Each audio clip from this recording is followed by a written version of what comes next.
Oké, we bouwen een nieuwe kappa. Dat is mijn oude split slide. AM, Dr. Black, Next Speed, mengelmoes van alles. En nu gaan we een nieuwe bouwen. Papier en grip van AM. Alle benodigde onderdeeltjes. Allemaal Airsoft Masterpiece.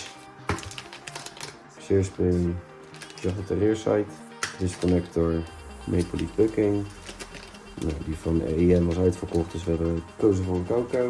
Hammerspring, recoil spring, hammer van EM, wat reserve, veertjes, PDI barrel 180 mm, 118 sorry, Edge V2 BBU, Next Speed, en dan de Brass versie pop-up unit. Ik heb dit in elkaar gezet. Next Speed trigger met AM triggerbar.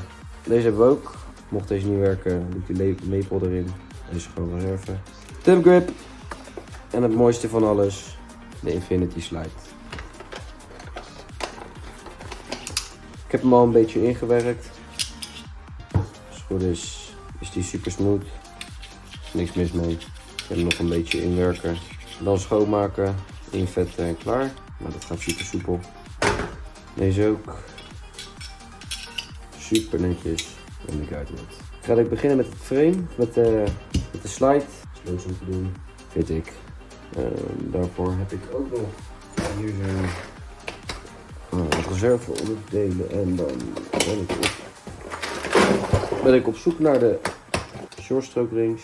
Deze van Airsoft Kings. Dus daar pakken we er denk ik. En met 4 denk ik. En dan gaan we even kijken hoe die cycelt. Deze ook nodig. Laat ik met 3 beginnen. Goud, zwart, 3, 4. Dit is een kortere versie. Dan kan je hem net iets meer short stroken. Black en yellow. Ik denk dat dit hoe het gaan worden. Uiteraard hebben we hier verschillende soorten vetjes. Hier de siliconen vet. Deze is van Gunsafe voor de slide.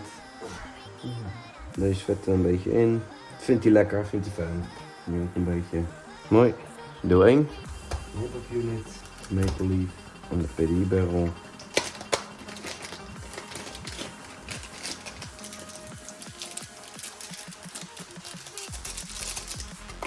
Kijk wat we moois hebben. Mooi. Hier zitten 2 wieletjes op. Dan kan je hem zeg maar vastdraaien erin. Deze doen we er wat op. Nu tegenover elkaar. Zit die klemmertje erop. En dan zit die. Het is ook optioneel, ik draai me wel in. Ze leveren hem niet voor niets erbij. Je hebt hier het dingetje, die schijf je hierop. En dan doe je er zo in. Heel een beetje pielen. Nu zit hij goed. Goed klem. Gaat geen kant meer op. Netjes. Die is ook klaar. Volgende pakken we de slide erbij. Dan kun je heel veel checken hoe dit gaat. Kijken of het allemaal goed past. Nou kijk, net zit top. Hoi, die kan erin. Pak weer de BBU. Deze even controleren of het goed vast zit. Mag ik kant op. En dan het is altijd fijn om deze wel goed in te smeren. Niet te veel, niet te weinig. Nu moet het gewoon goed glijden. Hier een spring, 180. Dan hebben we die. Dan voor de voorkant. Even kijken, de achterkant hebben we hier de rearside. Vette handen, altijd een beetje schoon houden. Deze komt dan ook hier gemonteerd. Die zit in het midden. Dan weet je hoe die erop moet. Voorzichtig om de op laten leggen. Nou, die zit ook vast. Daar deze achterkant erin. Dat was eigenlijk net niet, maar we doen het wel. Testen of het deze blijft werken. En dan doen we het gewoon nog een keer tot het lukt. En dan een beetje inwerken op elkaar. Mooi. Volgende stap. De barrel erin doen. Hier zit wrijving op. Dat is dan het beste wat je kan doen. Dit goedje pakken. Klein beetje op een wattenstaafje, niet te veel. Deel wat wrijft over elkaar. Gewoon een laagje van dit spul op. Kijk, het wordt een stuk soepeler. Bij sommige kun je hem hier een beetje laten zakken, dat je ze er goed in krijgt. Maar bij deze natuurlijk weer niet. Ik ga er even een short strookje uithalen. Ik denk dat ik die BBU er even uit moet halen. Die ik dan later moeten doen. Oké, alles is op elkaar ingewerkt. En ik ga nu beginnen met het installeren van de zonder te moeilijk gaan. Hij is deels al in elkaar gezet. Dan moet je deze losmaken. En het uit elkaar. Pakken we die triggered. Hier de trigger. Deze komt er zo in. Altijd mee naar buiten. Die had zo. Een pinnetje. Die gaat hier nog makkelijk in. Even kijken of kan die makkelijker gaat. Het vaak gaan ze er op één manier in. Je ziet hij er deels in. Zoals je ziet, dan tik ik hem door. Dus ik pak altijd gewoon de achterkant van de schroevendraaier. Een stukje fijner. Vlakke ondergrond. Liefst ook op een doek. Aardig in niks. Er zit er nou eentje in en 2 ringen. Voor nu zit het even prima. Die loopt ook lekker. Alleen nog een frontside hier erop. Daar zit weer in. De fibers doe ik als laatste erop. Even ertussen. Ik denk zo. Die fiber loopt dan. Dus zo. Mooi, dan is de bovenkant klaar. Dan gaan we naar de onderkant beginnen. Leukste van alles. Manieus. Ik heb ze al op elkaar ingewerkt. Bij het begin is het belangrijk dat je de 2 slides goed op elkaar in laat werken. Schoonmaken. En dan weer invetten.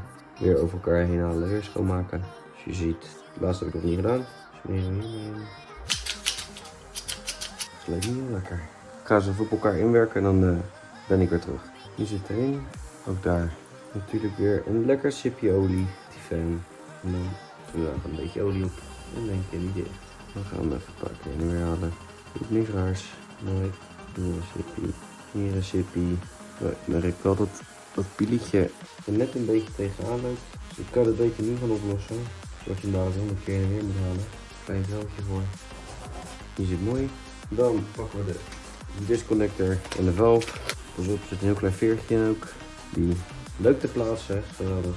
Deze komt hier terug. En deze komt aan deze kant. Met erbij een leuk veertje. Wat ik even doe, hier een druppie, daar een druppie. Deze kan je er vast een beetje laten inglijden. Hier. En de disconnector kan je er vanaf de onderkant gewoon in doen. Daar hoef je niet druk om te maken. Dan gaan we even kijken wat hij tegenaan loopt. Te zitten. Dan doen we deze erin weer. Die zit erin. En dan afgedoet. Moet die weer omhoog. Die van de achterkant.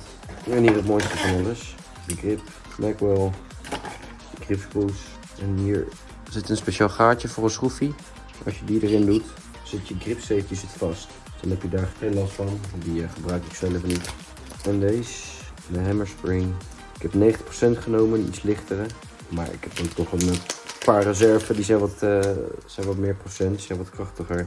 Maar ik dacht dit om mee te beginnen. En zo hopelijk een lichte triggerpoot krijg ik in ieder geval. Ook hier kom je ook niet makkelijk bij. Lekker sipje erin, onderkant is dicht, dus die erin. Dan heb je hier een klein pieletje, doe je er achterin, die druk je in. En deze zou naar beneden moeten gaan. Die zit wel een beetje squishy. Pak de triggerbar en wil even passen. Kijk hoe die zit. Nou, die moet er sowieso uit. Even kijken of het lekker. Wat moet je hebben? Dat hij weer naar beneden valt. En op deze zijkant smeren we lekker in. Dat is mooi. Ik ken deze er weer terug in. Ik vind hem iets te zwaar gaan voor het mooie. Ik wil niet te veel kracht zetten. Dus daar ik de schroef breek. Nieuw. Dat is mooi. Dan pakken we nu de thumb safety. Die hebben we ook nodig. Die komt hierin. Hier doen we een klein sippie. Nou, die zit erin. Nou, je vinger erop. De andere kant. Nice. Hier omhoog. En als het goed is, als je deze hierin draait, dan blijft die grip strak naar achter. Nog nooit geprobeerd. Ik weet niet of het werkt. Zie je zo wel. Even gelijk van in. Ja, dan blijft hij gewoon in. Dat is mooi. Nu dan shearspring. Wat ik altijd fijn vind is om deze ook naar binnen te buigen. En deze ook terug. En deze ook. Dan staat er wat minder druk op de trigger. Maar dit zou je even constant moeten herhalen. Een paar keer. Ik ken allemaal geen kwaad. Die past. Dan pak ik heel even mijn ponser. Die ik er heel even in. Kijk, hier zit nog een beetje speling op. Dat wil ik eruit hebben. Dat kan je doen bij de EM triggerbar. Om dat lipje een beetje de andere kant op te buigen. Kijk, de speling is weg. En doordat ik een speed trigger heb, zit hier een inbusje. Die kan je helemaal indraaien. Voor een wat strakkere triggerpool. Dan doen we hem zo. En dan draai je een stukje in. Dit inbusje kan je het beste voorzien van Loctite. Kijk, nu is hij te ver. Neem een slagje terug. Ik denk dat ik die triggerpool nog een stukje losser kan doen. Dan buig ik deze gewoon nog een stukje naar achter. En deze ook. Nog niet te veel buigen. Kijk, omdat de disconnector ook terugveert, doet hij netjes. Even kijken hoe die zit. Deze moet voor het mooie iets meer druk hebben. Ik zie het probleem al. Deze zit te ver. De seerspring, een simpel ding. Maar het allerbelangrijkste van heel de kappa zo. De seerspring bepaalt echt hoe je kappa ziet. Nu blijft hij wel hangen. Triggerpool. Voor nu is die oké. Nou, volgens mij zit het er goed. Daar doen we niks meer aan. Mac wel erbij. Perfect. Dan komt alles bij elkaar. Met de tubrest. Nou, alles wat te veel is, komt er vanzelf uit. Een keer dan schoonmaken, maar het is belangrijk dat hij overal goed gesmeerd is.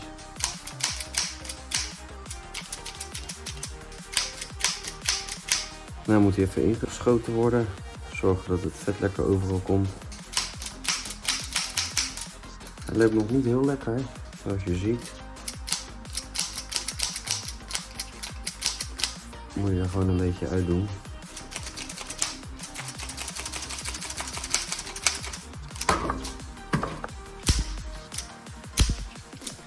Ik ga even kijken wat hij doet met lucht erin.